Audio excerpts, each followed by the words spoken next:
Fairmount Park on a nice Saturday, you see Black people walking, playing games, cooking out, and clearly enjoying themselves in nature, in the outdoors. So where do you think that narrative that Black people don't enjoy the outdoors, where do you think that comes from, and why do you think it persists? So first, I'm going to pose that question first to Camila. Oh, that is a very large question. And I also want to address that I think the bandwidth might be a little bit low. So some people are saying that they're having a hard time hearing. I don't know if people are having a hard time hearing me, but I think it might be helpful to drop the question in the chat just in case people can't hear. Can I just get a hands up? Can people hear me?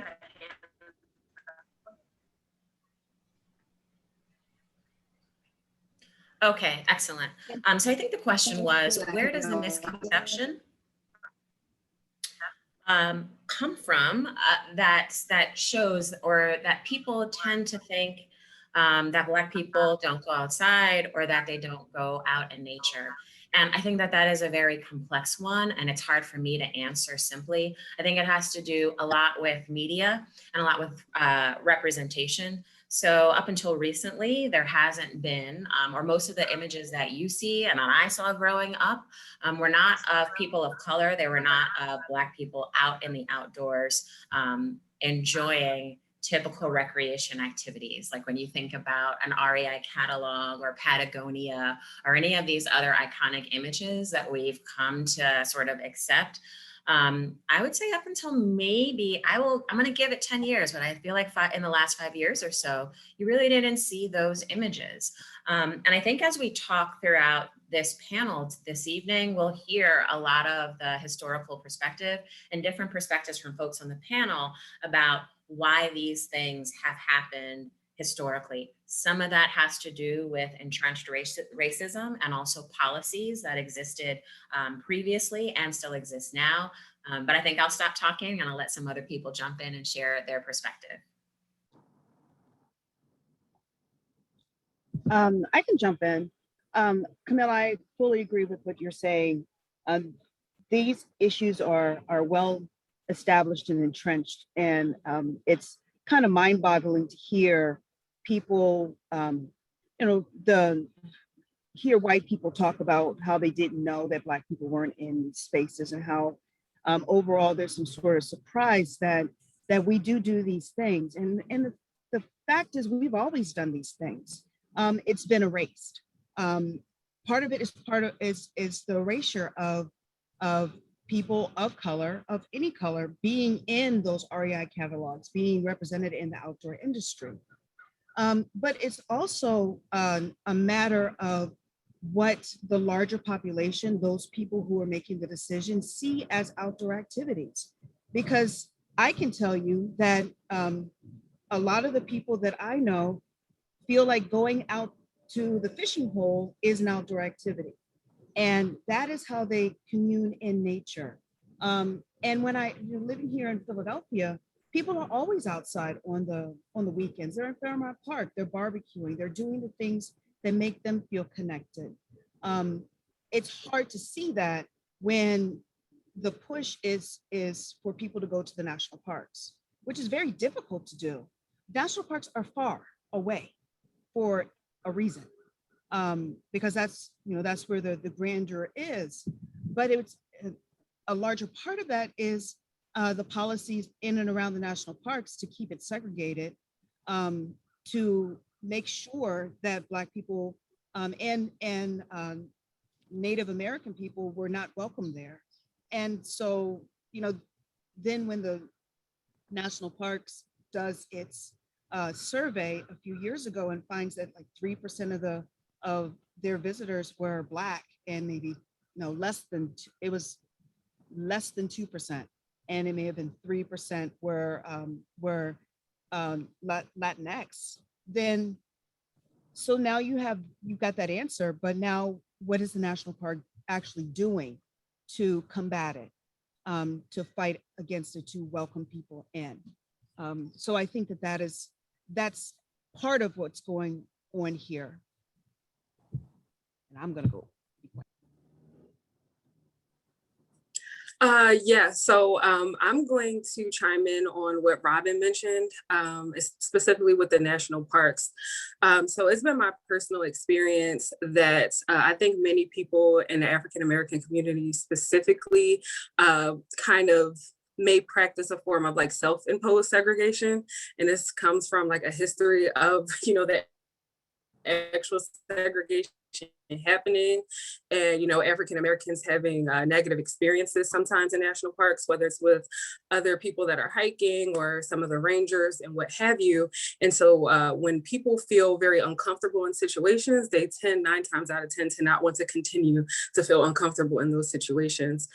So from personal experience, I grew up camping and hiking. Like my father always took me and my brother and my mother on excursions, and we did a lot of those things. So it was natural to me growing up.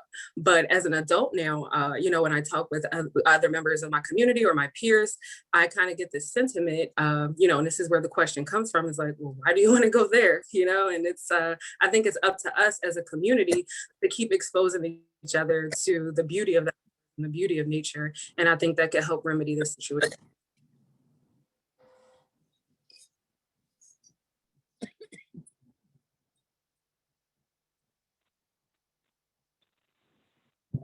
Thank you so much.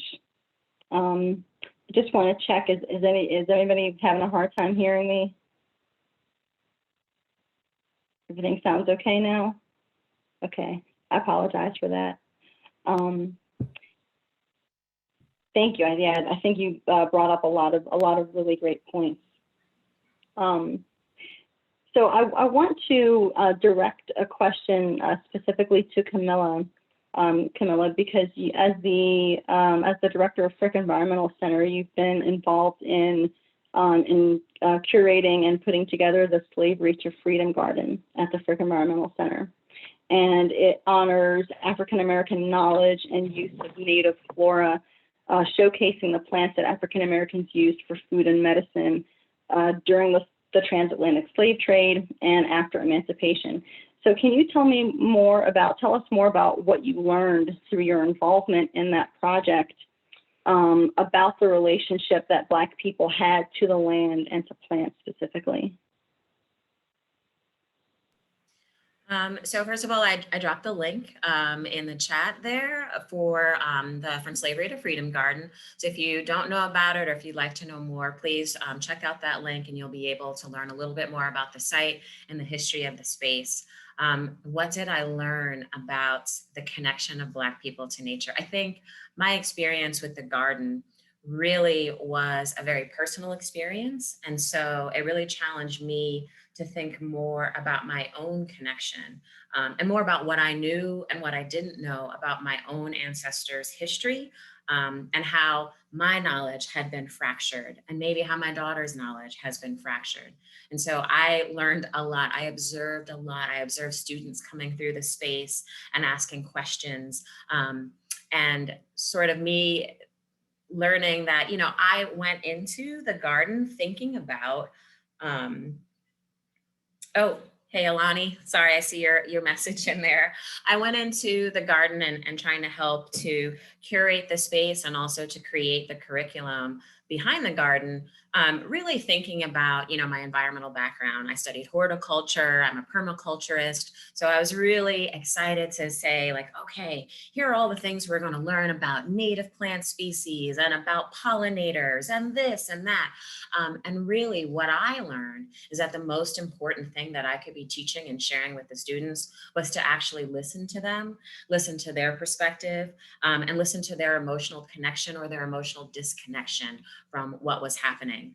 And I also learned just how much the school system has not addressed these issues, and how I was trying to fill in the gaps and fill in that void of knowledge about what actually happened in our own collective history. I also learned that Black students are carrying a lot of pain, and that they often feel uncomfortable speaking about slavery or in the history of enslavement. And they feel uncomfortable because they don't have the tools to connect how the history of enslavement is actually affecting them right now in this present day.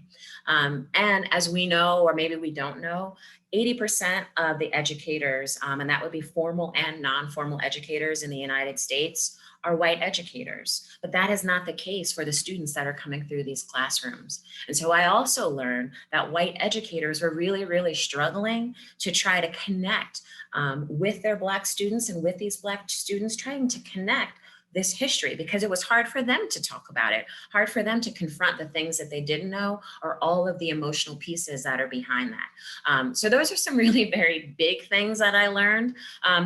The essence of the garden for me, and the essence of the garden for people who come through the space, is really, I always talk about sovereignty and I talk about agency. And those are two words that have a lot of meaning for me and have taken on much bigger meaning. I think oftentimes when we talk about the history of slavery and enslavement in the United States, there is this desire for all parties, and for especially white parties, to think about, like, we want to focus on those good parts. So we want to focus on the Underground Railroad. We want to focus on the helpers. And I think it's really important to do that, but there is so much more to that story. And this garden really allows us to focus on the knowledge that Black people had for themselves.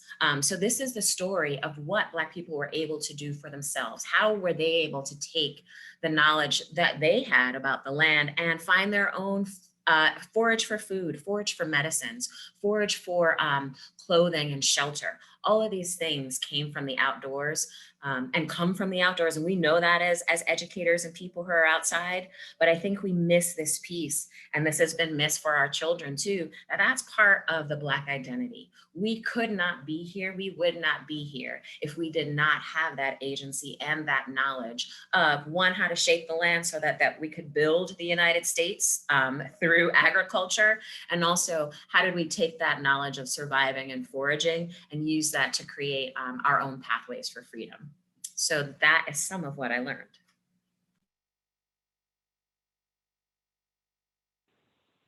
Great, thank you so much, Camila. You know, what you mentioned about sovereignty and agency really has me thinking about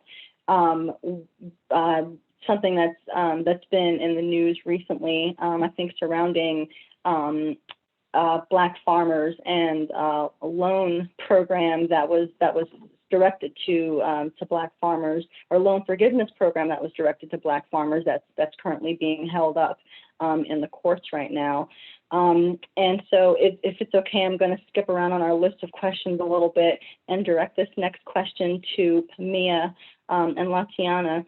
Your organization, Black Girls with Green Thumbs, focuses on urban gardening and community engagement. And I want to talk about or ask you, what do you think the significance of connecting Black communities to gardening and agriculture is, especially in the light of the massive decline of Black farmers over the last century?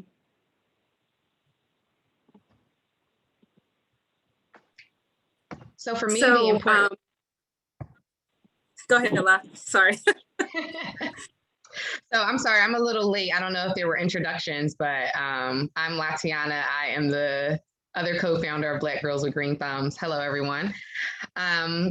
But for me, when I think about the importance of the work that we do, and this is not to decrease the importance of Black farmers, but I don't even think about Black farmers in general, because I'm thinking about how important it is for individuals and families to connect to the land in which they live and have their own control over food that goes into, it goes into their bodies directly. So for me, it's two independent, equally important thoughts with the work that we do. And I would just add additionally that from my perspective, I think self-sufficiency is very important for everyone. And this pandemic has really shown a light on the disparity when it comes to food insecurity and things like that, especially in low income communities. So the work that we do is primarily focused in low income communities, in Philadelphia and Delaware counties. And we've just honestly, we've learned a lot with working in these communities, because these people actually have this like ancestral need, I believe in my heart, to want to reconnect with the land. And just because people are living in a city doesn't mean that, there's not land to be connected to, right? So when it comes to self-sufficiency, it is one of our goals to make sure that at the very least, people know that they have the ability to grow their own food, even if it's on a small scale, such as, tomatoes, cucumbers, or even herbs. And yeah. Yeah, because connecting to the land doesn't have to look like having access to a lot of space. So one of the part of our mission is really increasing home gardening. So we tell people who are brand new to this, like, if you're starting with a pot of mint in the front of your house, that is something.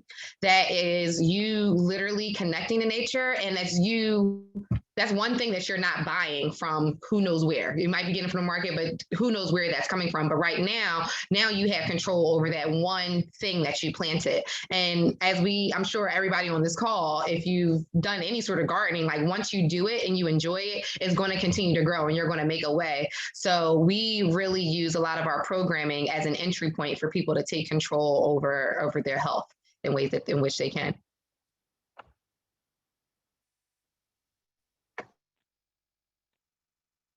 That's great. Can you talk more about that, Latiaynna and Pamia? Can you talk about the response that you've gotten from people in the community to the programs that you're doing? How do people respond to, especially if they're starting out, how do they respond to that feeling of self-sufficiency, of being able to connect with the land through gardening?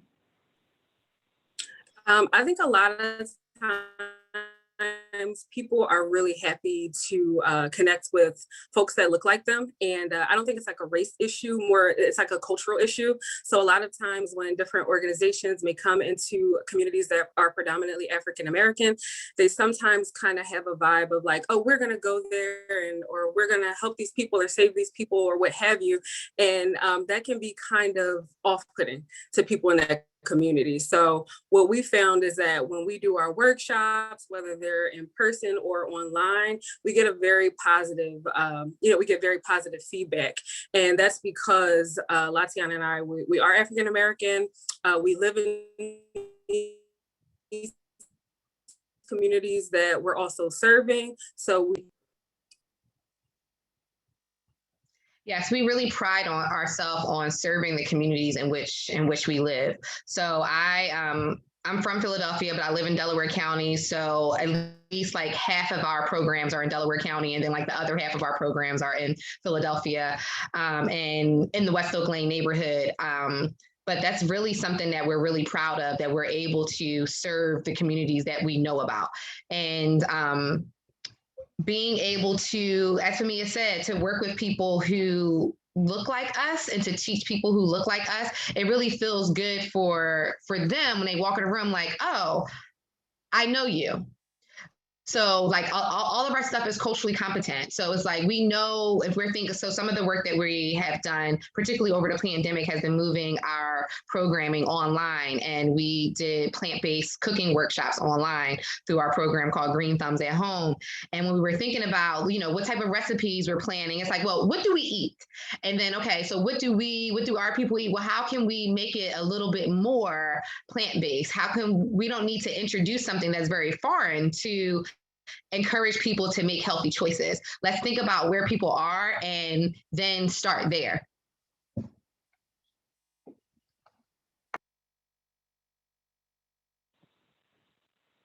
Thank you.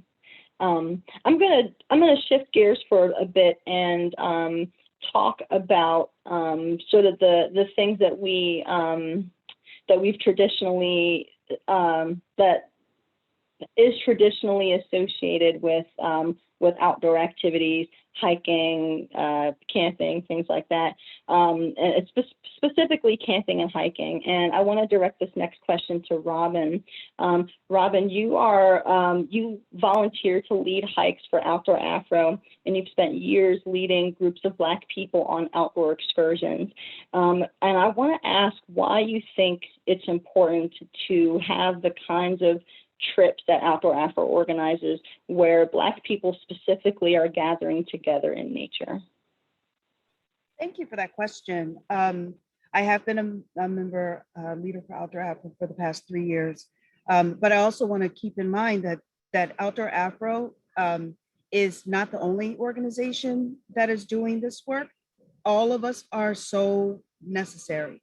Girl Trek is doing this work. Brown Girls Hike is doing this work. There's a woman that does healing hikes and is doing this work. But the need is so great. And I think that organizations that are focused on, like ours, focused on bringing Black people into nature spaces are vital, because there is this, it is this feeling that, not even feeling, but a history of being maligned outside, or being excluded outside, or being harmed outside. And so it's hard when you are safe in your home to go outside to sort of possibly invite danger or terror, or have it not be that welcoming, nurturing environment that many of us know is possible in nature. And so what I feel is necessary is the buddy system works really great. So you go outside and you go for a hike in a different place with someone who looks like you, who has the same sort of interests as you. And then there are other things that you can talk about during that time. I have been a part of a lot of different environments, a lot of different outdoor groups. I cycle, so I've been a part of other bike groups, but I'm a member of Major Taylor now, which is a Black-centered bike club.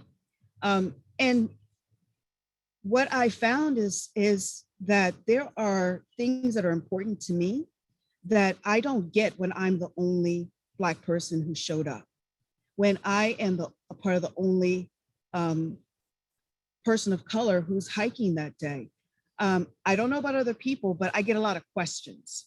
And I feel like a lot of times when we are in spaces that people don't expect us to be in, we are expected to make our presence more comfortable, more palatable.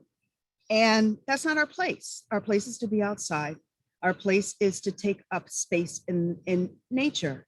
And then, well, I'm gonna say it. So what I find a lot of times happens is we get pushed into doing race work, get pushed into hearing other people's concerns and helping them work through their difficulties. I'm in nature because I want to relax. I'm not interested in somebody wanting to use my presence as a reason to ask me questions, which quite frankly are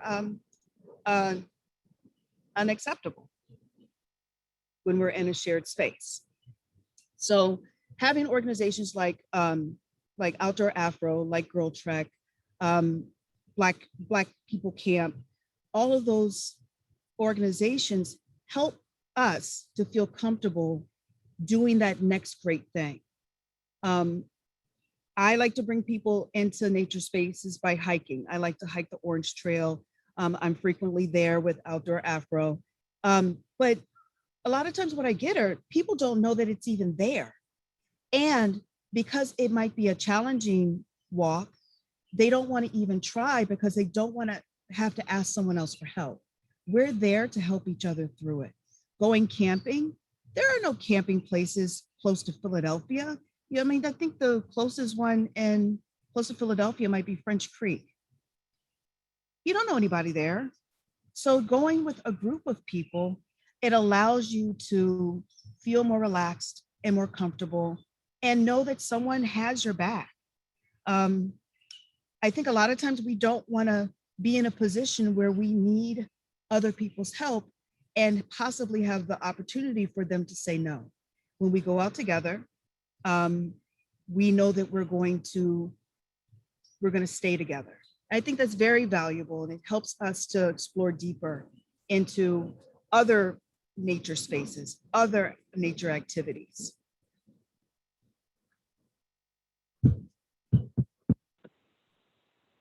Thanks, Robin. Would anybody else on the panel like to comment or add anything to that from your own experience?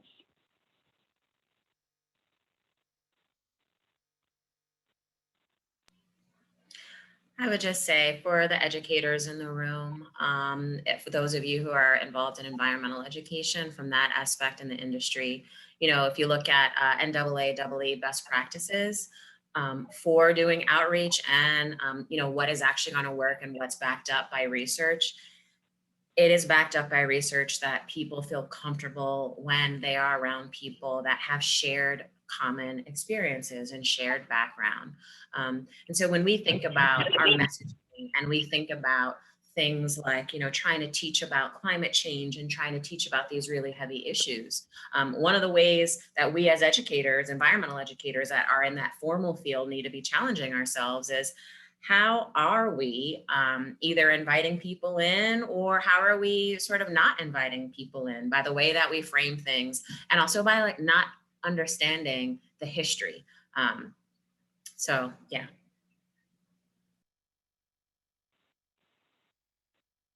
Camila, that's actually a really great transition to another question that I want to pose, which is, more about how the field of environmental education and teaching people about the environment, how they have approached educating people. I'm thinking specifically about educating people about nature and the environment when that audience consists primarily of children of color and children of color in the city. So can you talk more about what you've noticed in your experience as an environmental educator, how that approach can be flawed, and maybe what can environmental educators be doing differently when they're with an audience of children, mostly children of color? I think, again, one of the things that we should challenge ourselves to do always is to be challenging ourselves to be educated about the people around us. And so we all need to be reading and to be understanding and to be curious and asking questions. That's kind of the foundation of science. It's the foundation of education, is to be curious. And I think educators need to do that too. And we need to recognize that other people have information and they have knowledge. It might not be bounded in the books that we're used to. It might not be formalized in, NAAA, as, I'm like flinging that around because I know there's some people who recognize that, but there is historical knowledge and knowledge that people have. And that's the kind of thing that I think is a shift that I've been seeing in environmental education, which is trying to honor that and respect that. And when you're teaching children or teaching anyone, being more equitable in your approach by honoring the knowledge that they bring to the table and not thinking that you are coming as the expert to sort of, act as a sage on the stage, so to speak, talking down and delivering this information to people who have never heard of it or who don't know. So I think there's, a bit of shifting in that area is really, really important. I think I noticed over the years of just being a naturalist educator that there is this assumption that children in the inner city, and I'll just say, Philadelphia, when we talk about urban, that's always sort of interchanged with Black in my mind. It's either Black or Hispanic or poor or Latinx, or it is typically non-white. So I just, thinking about how we as white educators, if you haven't been in those neighborhoods, you walk in with a lot of assumptions about the families, about the children, about them being afraid of insects or being afraid of this or that. And I think one of the biggest things that we need to do is to check our assumptions at the door and to be willing to be open to the fact that even if we aren't from those spaces, that people love and have joy equally. Poverty never made you not have fun. Well, it did, but it never made you not love your family. Like when you go into different spaces, it doesn't matter if you're rich or you're poor, if you're having a cookout or a picnic or whatever, a catered event, you are happy because you're with your people. And that joy, that is a common that's a commonality amongst all of us. So something that I really, really wish would shift would be, we always want to kind of go out to the areas and say, oh, come with us to these green spaces, come with us to these other spaces. And I think when you start the conversation that way, what you're really communicating to people is that the space that they're in isn't good and it's not good enough. And if you know about a sense of place and emotional connections that people have to the space that they're in, what you're really telling them is that they are not good. And that is this like these are these messages that we give without knowing that we're giving them. So I like to switch and shift. Instead of saying, let me take you to this other place that is better than where you are, I want to know why your place is amazing to you. And I want to point out to you, here's some things that I notice in your space that are amazing, because I want to highlight the goodness that exists. So I think that's a very, very small shift that can happen in the way that we do outreach and the way that we do education, that just begins to honor people. Right? So if I know that you care about me and you already think that you respect the space that I'm in, if I invite you in my house and you respect my home, I might be able to then go to the space that you're going to invite me into as well. So I might be more willing to step into a space that I'm not comfortable in because you already showed me what you were about. So that's something that's hard to teach, right? It's not in a book anywhere necessarily, but it's just something that you feel. The other shift that I've been thinking about and that I'm really trying to embody is that as an environmentalist, as an environmental scientist, or however you want to identify, the environment is the biotic and the abiotic all together. It's the living and the non-living. And guess what? I'm a living thing, and my brother is a living thing, and my daughter is a living thing. So when we take a look and we're talking about native species, or we're talking about endangered things, and we're talking about protecting the land, or protecting birds, why do we not talk about protecting those classes of people who are not protected? Because they are living things too. And the nature preserve is just a small piece of the ecosystem that is the city ecosystem or your town's ecosystem. So I'm going to stop soapboxing right now and let other people jump in here.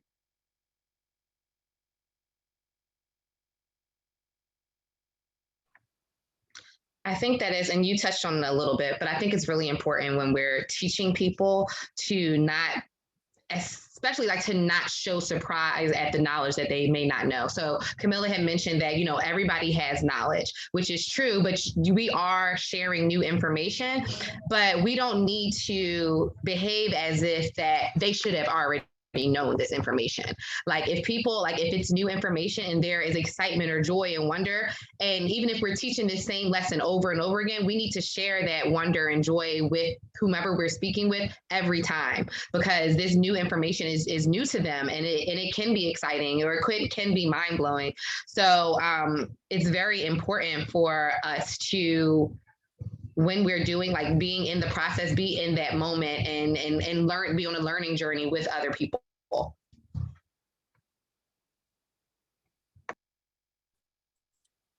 Yeah, I guess I can just add also, just to piggyback on what Latiaynna said, both of us have had so many experiences where, as we're teaching classes or we're engaging with the community, that we're the learners in that situation. So I think it's like something that you always have to be aware of and be conscious of, because you always want to make sure that you are not projecting a certain what's the word I'm looking for? You just want to make sure that you're not placing things on people that may not be theirs for you to place on. You know what I mean? So I absolutely have learned so much from the communities that we worked in. For example, I hadn't learned about the three sisters before talking to someone in the community before. So that was like a mind-blowing moment for me. And this was years ago, but there's always space to learn back and forth with educators in the community. And that feedback loop allows us to adjust what we're also providing to the community. Like, oh, okay, well, there's a need here. We need to be really responsive to what needs are, so we can continue to build programs and connect people to things that are relevant in their lives.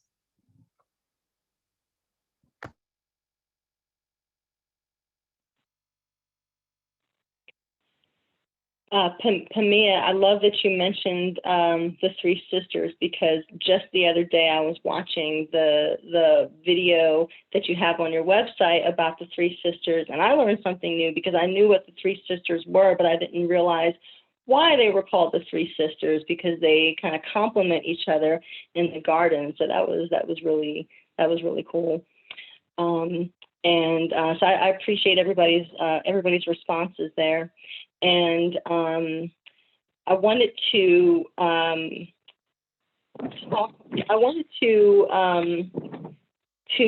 talk about sort of the idea that was mentioned in that last question about, I think it was you, Camila, that mentioned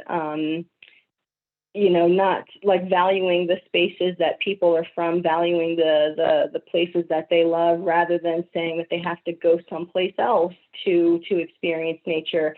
And that's something that I've noticed as well, where, there's often this idea that in order to enjoy the outdoors or go hiking or fishing or something, you've got to get up and go someplace far outside of the city.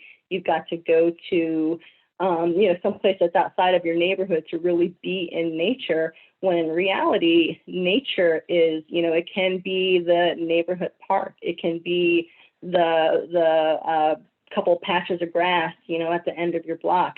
To me, it's really important to recognize the importance of places, little spots in nature that are in the neighborhood, because those are the places that, if you're working in a particular community, those are the places that they're going to be interacting with and playing in, and where they're going to be seeing birds and doing things like that, interacting with nature every day. And so it's important to recognize that those spaces also have significance. Just because they're in the middle of the city doesn't mean that it's not nature. And I want to talk about, I want to kind of get into some of more of the trends that we've been seeing in the last couple of years. And I've noticed that over the past year or so, we've seen the emergence of social media campaigns like Black in Nature. We've seen the popularity of Black Birders Week, which is, in its second year this year. And I wanted to talk about what impact, if any, do things like this have on the larger conversation? I think that social media huge impact on how it affects our communities, especially when it comes to getting more people of color to enjoy nature in urban spaces, and even spaces that are not urban. So, for example, about a month and a half ago, you guys know, you may or may not know about National Park Week. I didn't know about it personally, but when I found out about it, I was like, this is an opportunity to teach my child.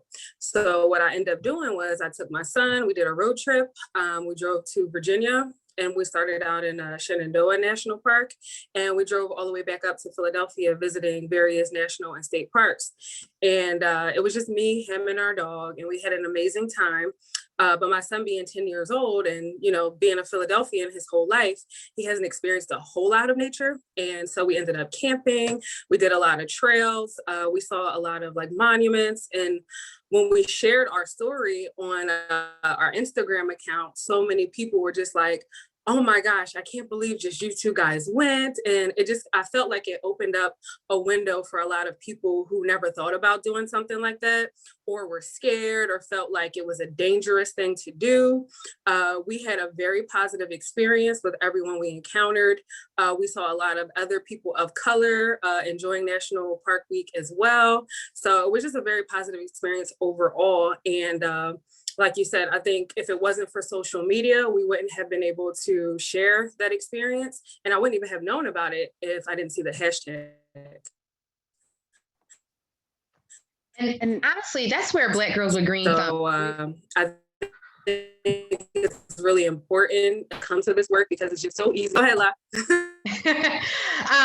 Just was going to say, that's where Black Girls with Green Thumbs grew from. We created an Instagram account years ago because we wanted to expose people to what we were doing. We started our home gardens a little less than 10 years ago, and we were gaining so much joy from this. We said, okay, there are other people that need to see what we're doing. So social media, the power, I mean, we know that there are so many negatives around it, but just the power of exposure is so important because, as Pamia described, like it opens up the possibility, because that's all we really want to be doing is what is possible. Oh, she went with her dog and her son and they were okay. Okay, well, maybe I can consider doing something else or doing just that. So we are being examples of what people can do. And that we don't take that lightly, because we could be a little more private about some of the things that we do, but it's like, no, people need to see this so they can want to do it, because we want people to connect, to have to share these same experiences and feelings that we have. And I just like to say that social media has been how we connect with many other people, with our group in our organization. I mean, I've even used it to see what else is out there. Like, is there a yoga group that I feel like I would be comfortable in? And so I think the social media really has helped in that fashion. I wouldn't have known about Black Birders Week without it. It is a connector, but it also does open us up to further scrutiny.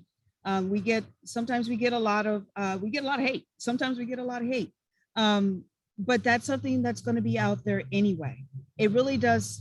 I feel like having it on the front helps us to prepare for what might happen in other spaces. And a lot of times nothing does. I mean, I've been to Shenandoah. I've been to a lot of other parks. And I got to tell you, I mean, things are pretty good. It is a wonderful time to have. It is the anxiety of what might happen, but to see other people going out and doing it is priceless. We need to have that. There's several times I'm out there, I don't see anybody else of any other melanization, nothing. I see me, my daughter, my family. That's it. So it really does help with the comfort level. And I'll just say for myself, being in this field, being a naturalist educator or however you want to name that, I think I'm going on 17 years now. I will say that for the first 15 years of my career, I never saw another melanated person, not Latinx, not Asian, not anything. And so for me, when we think about what does it feel like, someone mentioned, oftentimes when you are the only one in the space, you are called upon to answer the questions or to solve all the problems or to be the one to do the outreach because you're the only one who can, right? And so that can wear you down and it can bring you down. So for me, being able to see that there are other people who are out in the world trying to do the same type of work and bringing that bit of solidarity and even that bit of solace when you just need to step away. I think that is one of the positives of social media and that connection. So both Pamia and I go camping at least, once every year, during this season. And I always say, like, there are these, when you go camping, you step into this space and as everybody's describing, like, you don't see many people that look like you. And I like to describe it as like, there are so many white enclaves and we don't have that. But when you're there, it doesn't mean that like Robin said and Pamia said, like, we're okay. Like, you get there and you're fine. But it makes me pause every year, every time. It doesn't matter where I'm going, where I'm like, whoo, okay. It's just us, me and my family or me and my friends, but it's jarring when I first realized, like, but these are enclaves, because we're never going to walk into a park or walk into anywhere, a campground and see all Black people. We're not going to see that. So each time, because I never feel unsafe or like something is going to happen to me, but it makes me kind of reset myself each time I walk into it. I'm like, okay, I'm in their space right now. That's an historical setup too. We talked about the need to understand history, and something that was really fascinating to me was learning about foraging and learning about how foraging was systematically taken away from people who didn't have power. So that meant newly freed slaves. That meant the underclass, so people who didn't have land. So any of those classes of people and indigenous peoples. So right around the time, so we're talking about, there was this whole history forever of people being able to forage for their food. And then we talk about that sovereignty and agency. People of color, melanated people, foraged and then sold those goods. So that's a way for you to have that financial sovereignty. But once the Civil War ended, there were many laws that were put on the books in the South for those 100 years that were saying, no, you couldn't forage until you hit the early 1900s. And it just became like, we all just accept it. And so that's how those little bits of history sort of creep in, and we forget about that history because it isn't shared with us, and it isn't known. So that just circles right back to this idea of agency and sovereignty and being able to, take control of your own knowledge and the type of power and freedom that you can have in nature. That's the thing that I connect to the most. I also really loved learning about the Maroons. So the Maroons in the Dismal Swamp, I love that story so much. These are groups of enslaved peoples who ran away, and they lived in the most, you're talking about lands that get flooded now. So they lived all along the coasts in these swamps, and they were able to survive. They hid out in caves and in the swamp until they were able to come out and be free. So anyway, I just say dig into the information if you can, learn as much as you can, and stay curious so that we can keep teaching folks. Thank you so much for sharing that, Camila. That when you mentioned the Maroons, it reminds me a lot of the Gullah and Geechee cultures of the Sea Islands in Georgia and South Carolina. They were also populated by slaves that ran away and just kind of hid in these maritime forests and salt marshes on the South Carolina and Georgia coast. So I didn't realize that there were other communities along the Atlantic coast that also had that similar story. So that's very fascinating to think about how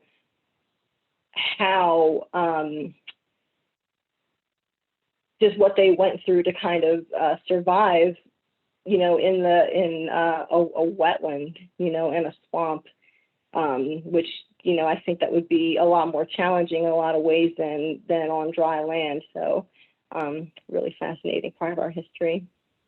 Yeah. I want to end on a question that is a little bit different from the others.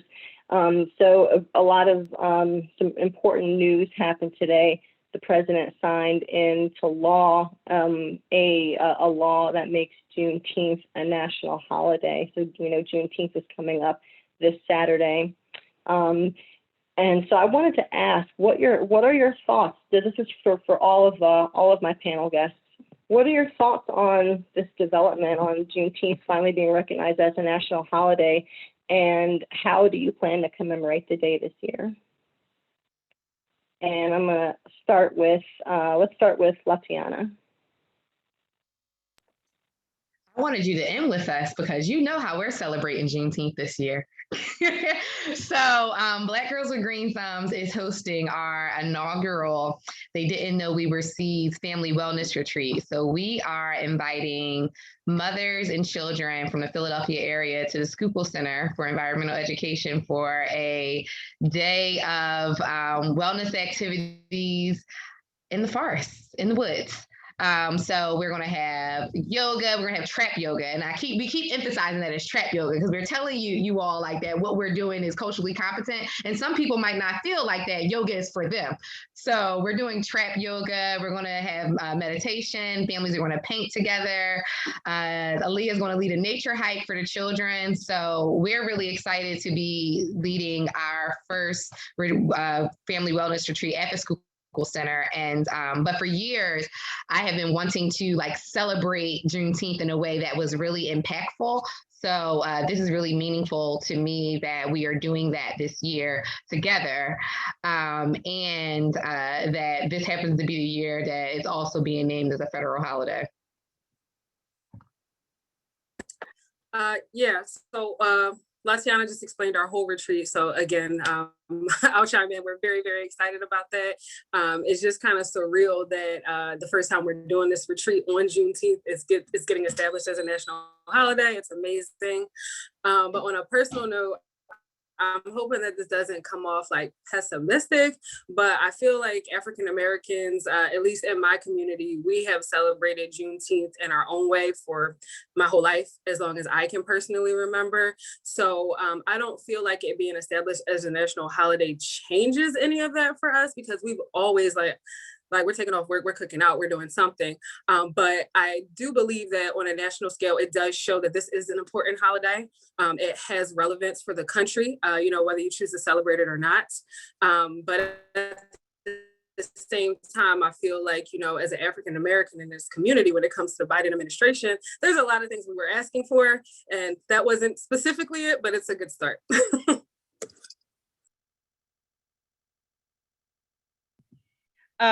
For me, Juneteenth is a period of reflection. I know that I've got to work, so in the 2 hours between work and I've got to do something else, I'm gonna be doing some meditation and thanking my ancestors for making it, for being strong and doing all the things to get me to this place. So that's what I usually do. What do I think about Juneteenth being a federal holiday? I think it's nice, but it's nothing that we asked for. Or maybe it was what we've asked for, but there are other pressing things, like the whole reason why we had the racial reckoning in the summer, had George Floyd's daughter still looking for police reform that was promised. So what we really need to do is deal with the issues of this country, and not name a federal holiday.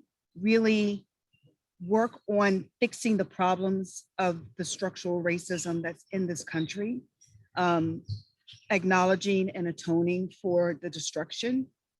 And I'm all for reparations. So, I'm like, I want my check and policy changes.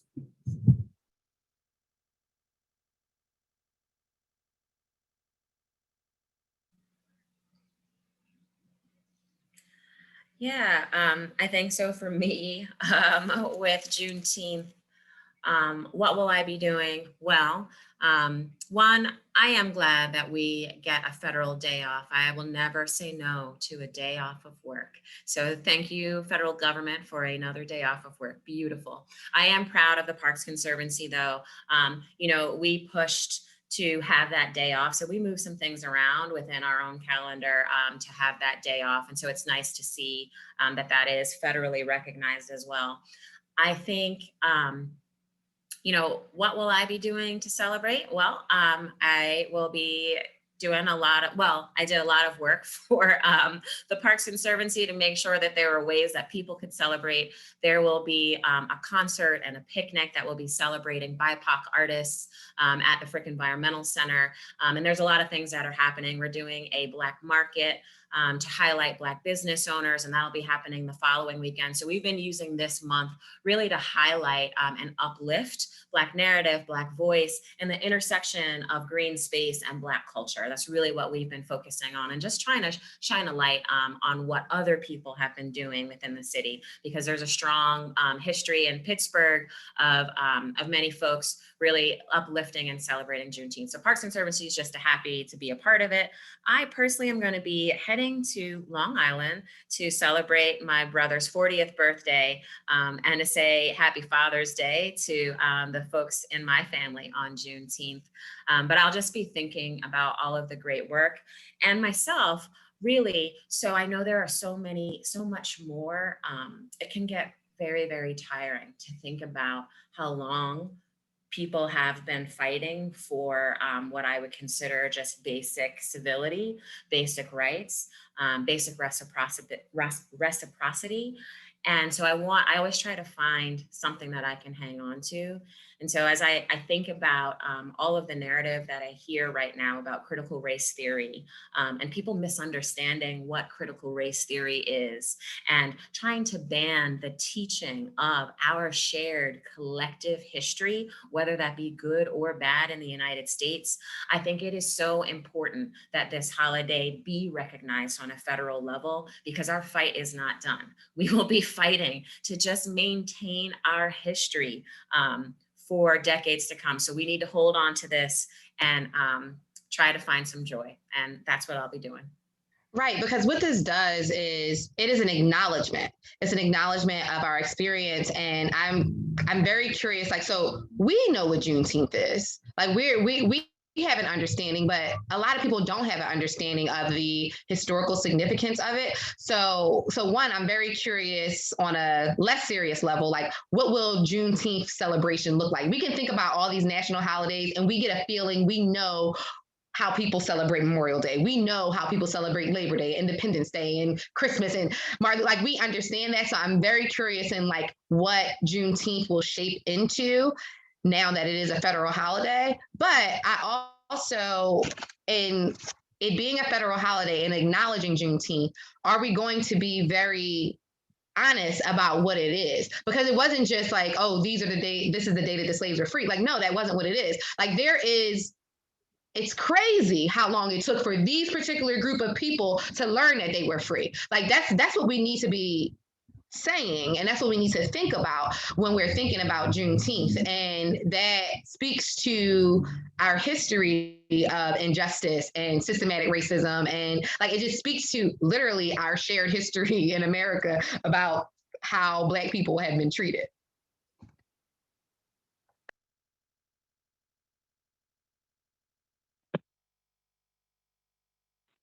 Absolutely. I think that when you mentioned, Latiaynna, that you are curious about how the celebration of this holiday is going to evolve over time, what's it going to look like? It makes me think about. I think it might have been, was it like 1985 that Martin Luther King Jr.'s birthday was made a national holiday, and if you kind of look at the way that it's celebrated today. It's, I've heard a lot of commentary about how it's kind of, the way in which it's celebrated today has kind of removed itself somewhat from his legacy. And I think it's important that we kind of maintain the integrity of the Juneteenth holiday and we don't let it become commercialized and turned into something else. I agree. And I think that we can all make that like our responsibility in our own little part of the world, in our own communities, that we can advocate for that we can be the voice that helps this holiday to maintain its integrity. Absolutely. And one of the things that we can do is make sure that we buy Black for Juneteenth. Like, don't go to the big box store to buy your shirt. Go to the local shop to get your Juneteenth shirt, your paraphernalia. I think it would be a really beautiful legacy if the kind of legacy of this holiday, or the way that it's shaped from here on out, now that it's a national holiday on the federal level. I think it would be beautiful if it kind of evolved into a celebration where you saw Black people celebrating outdoors, which is kind of what happens on Juneteenth anyway. And in most Juneteenth celebrations, people are outside. They're cooking out, they're picnicking, they're having fun with one another. And I would love to see that tradition be maintained. Have it be a day of celebration outdoors and in nature. And what this federal designation does is it makes it so that it is not just a Black holiday. It's saying this is an American holiday. We should all celebrate this together, because it's not just about Black people. It's literally about all of us that live here. And it's about all of our shared history. So it coming from the federal level, it at least helps to shape that sort of thinking, like, oh, it's not just for the Black people. Like, everybody can do this. It shouldn't just be the Black people wearing the Juneteenth shirts. Absolutely.